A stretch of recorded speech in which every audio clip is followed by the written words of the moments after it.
There's a lot of Japanese food out there that I feel just gets completely swept under the rug because, again, the whole Western perception is ramen and sushi. Japan and food are practically synonymous. You cannot live anywhere in the world without being touched by the influence of Japanese cuisine, even if it is just sushi. But there is a ton of food in Japan that isn't exactly globally known. So what exactly is the best way to find out about these niche and strange foods? Sadly, today isn't a day where I can say something different from usual, but today is Shannon without self-control. Bored as hell, I lounged the day away, and after being traumatized by Twitter Manga again, I found a strange title. "'Tis time for torture, princess?" What kind of sick f*** wrote this? The art is so cute. It can't be too bad. The backlog on this manga is massive, it's like 200 chapters, and I'm not caught up, so don't expect this to be entirely up-to-date information. But it's all lighthearted fun, and thank God this is lighthearted fun, because if I had to put a retention-killing spoiler warning, I would have died inside. I was going to enter synopsis mode, but something occurred to me. Why was Manga Plus pushing this manga? Then, as I was meandering my room, practicing the voice of a highly refined butler, I came to a realization. It has an anime, doesn't it? For something to serialize for 200 chapters, that means it's been about 4 years. That's within the calendar of an adaptation. If the manga isn't something that is a no-go item, this should be prime real estate. This manga's pure fluff. It's a manga so saccharine sweet that even I, someone who's addicted to sugar, is absolutely pumped to tits with diabetic pleasure. I'll return to the script, but we'll be back. We'll be back. Now, we follow the princess, who, to my knowledge, doesn't have a name, as she endures a brutal gauntlet of torture day by day to protect the secrets of her... Oop, she let a secret slip. Well, I'm sure that she can endure and not just... she slipped again.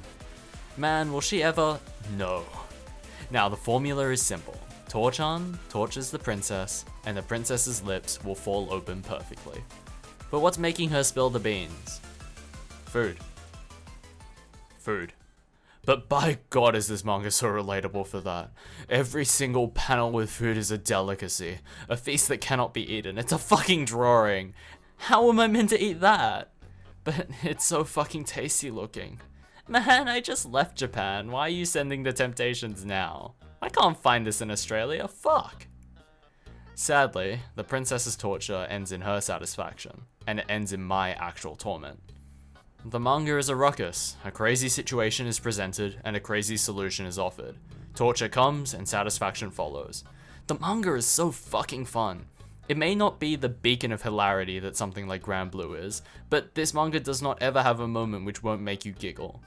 The bright cast of characters is bubbly and perfectly written to just be plain cute and wholesome. There is no torture until the food hits the screen, because every single character is a delight when they're there. The Demon King is also the greatest lad ever. But man, this is food propaganda. There's enough Japanese food recommendations to put Japan Eat out of business. Oh, right, sorry. That was my public relations team calling, saying that Japan Eat is in fact a way to find places to placate temptation instead of creating it. This manga makes me want to swim back to Japan and plop my ass in a Fukuoka ramen stall and eat tsukemen. You heard me right, I want to go back to Fukuoka, and instead of eating Hakata ramen, I want tsukemen. Oh my god, my mouth is watering. Okay, so this is food propaganda. The first chapter is toast. How did they... Holy... Do I have any toast? I could do for a snack. I mean, all I've been having for lunch are these chicken wraps and... Oh my god, I could go for a perfectly done thick toast. Alright, you've sold me. I was only going to watch Free Aaron, but I guess I'll have to wait until the inevitable Tsukemen episode. I mean, I'm only 50 chapters in, so it'll have to be adapted, right? Something strange has happened. I thought that I was 50 chapters in, but I'm wrong. I was 101-ish chapters in. Weird, must be the Mandela effect. It can't be too bad, I'm just misremembering how much I read. I do that all the time. Like, I mean, I thought some manga were much longer than they actually were, or that time I remembered my friend kissing my hand. The Mandela effect sure is weird. Man, I sure hope they get the Tsukemen. Wait a second. Is there a Tsukemen chapter? I'm happy to say that unless my ability to skim through chapters is shoddy, no, there is no Tsukemen chapter. There is ramen, there is boutique ramen, there is tempura soba, but there is no Tsukemen. So apparently, in my hunger and temptation, I have apparently been Mandela affected, and now I'm just sad. I'll just pray that I missed it, and be pleasantly surprised instead. So, back to your regularly scheduled manga recommendation. So, instead of the usual call to action being, hey, go read the manga, it'll be, hey, go watch the anime, because dear god, this manga makes me hungry. And with the sound design and a perfectly expressive anime behind it, oh dude, I'm done for. I'm gonna have to go bust my bank with another trip to Japan, even if it's just for toast. But dear god, this manga is crazy, comedic, and electric. It sparkles with the glory of a million food recommendations.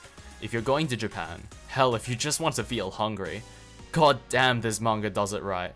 The absurdity is just perfect.